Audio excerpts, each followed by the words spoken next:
Ana ang lagnat niya. Kaya naman nakatulog siya agad. Bukas, ipainom mo agad sa kanya yan. Sige po. Maraming salamat sa ginawa ninyo.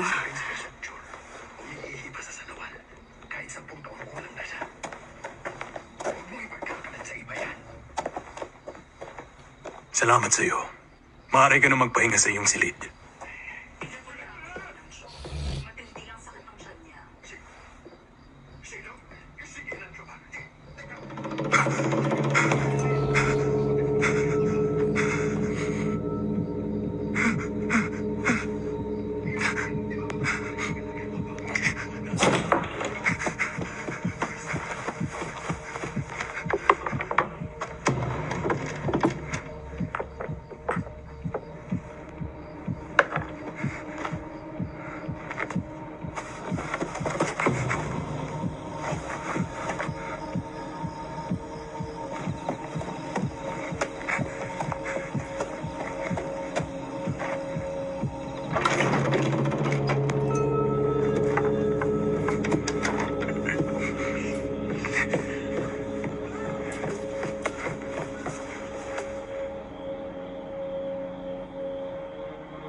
Natutulog pa rin ba ang mahal na prinsipe?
Ano yun, Guido?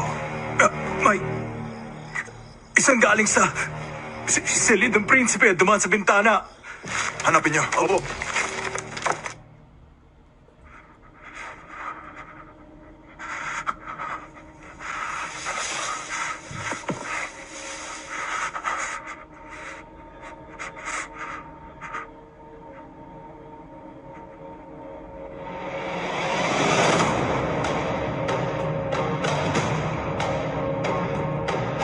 Madaling araw ng ika-26 ng Abril, 1645. Halika kayo! Gumising kayo lahat! Gumising kayo lahat!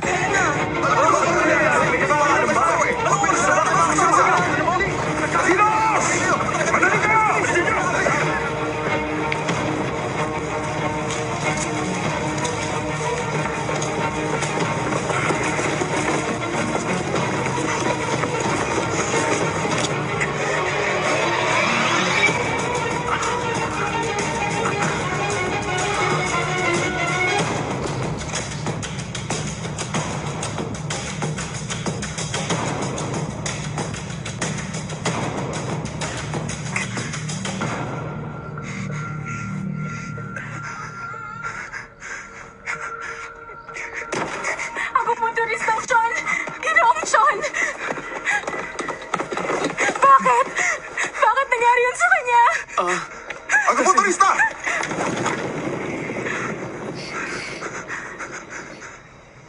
Gusto kong makita mismo. Tumabi ka! Paano nangyari ang lahat? Sinabi nang tumabi kayo riyan!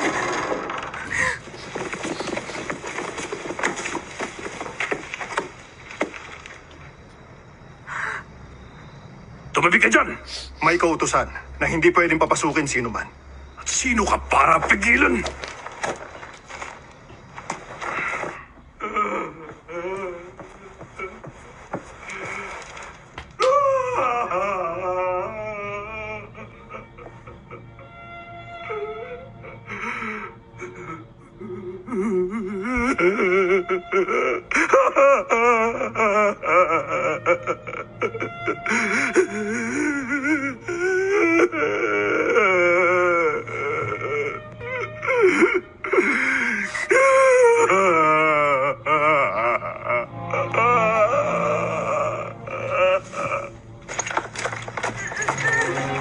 Ama ko! Ama ko! Prinsipe Sukchul! Ama! Prinsipe! Ang ama ko! May sintomas siya ng malaria. Kaya pinunasan ko siya ng basang sedang tela para bumaba ang lagnat. At isinagawa ang akupunktura. Malaria? Ganun nga. Nang bumuti ang lagay niya, nakita namin ni John na nakatulog na siya pagkatapos nito. At umalis na.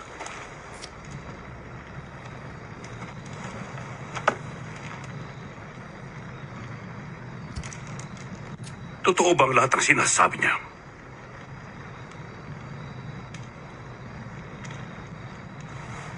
Totoo pong lahat. Kung totoong malaria ang kinamatay niya, bakit may pagdurugo sa kanyang mata, ilong, tenga at bibig? At bakit nangitim ang kanyang buka?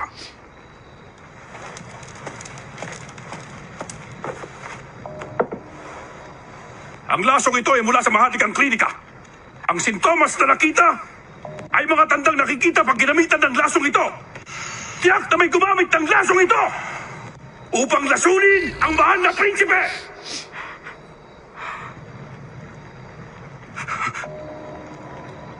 Isang lalaking nakita kong tumatakas. At sino ang lalaking yun? Sabihin mo ang lahat ng nalalaman mo! Nag-alala ako sa kalagayan ng prinsipe, kaya't minarapat kong silipin siya nung gabi. At nakita ko, ang isang lalaking tumalon sa bintana at palayong tumakbo mula sa silid ng prinsipe. Yun nga lang, nagasgas siya sa bisagra at nasugatan. Totoo po yun. Dahil may nakita kaming dugo sa bisagra.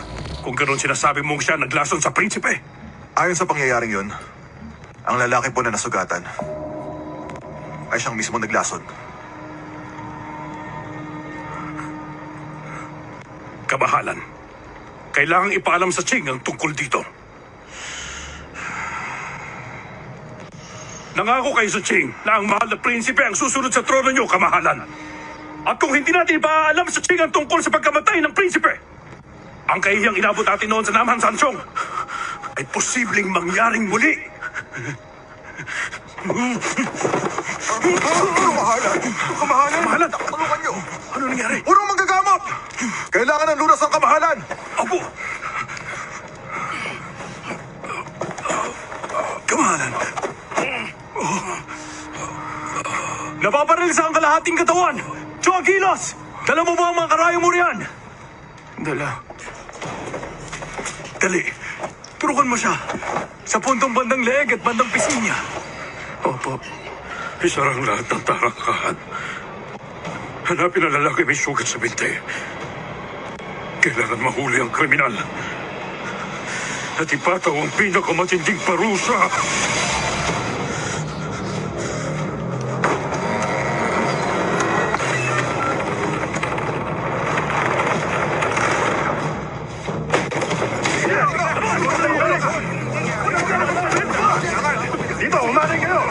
Kailangan makita ang lalaking may sugat! Siya sa atin niyo ang bawat isa sa mga yan!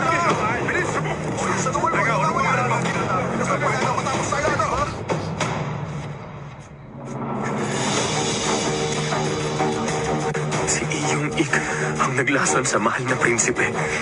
At ito ang karayom na may lason na siyang ginamit niya.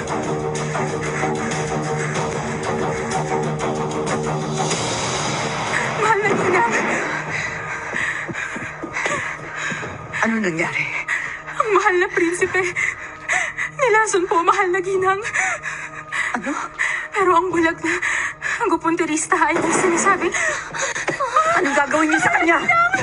Sino nagutos niyan? Malagi na wala mo kayo kayo, bitiwan niyo sila!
At gusto mong paniwalaan ko ito? Kamahalan. Si Iyungay kang nag-alaga sa anak ko. Bakit niya yung gagawin sa prinsipe? Ngunit...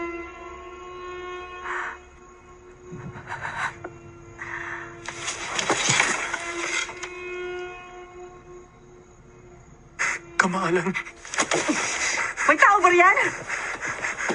itinurok niya ang mga karayom na may lason sa prinsipe. Kaya't may lason po ang karayom na yan. Nasugatan po ako nang balikan ko ang prinsipe upang iligtas sana. Ang ibig sabihin nito, nakakakita ka pala. Bahagya po akong nakakakita pag madilim. At napansin ng prinsipeng hirap ako sa pagsusulat. Kaya naman, ibinigay niya sa akin ito.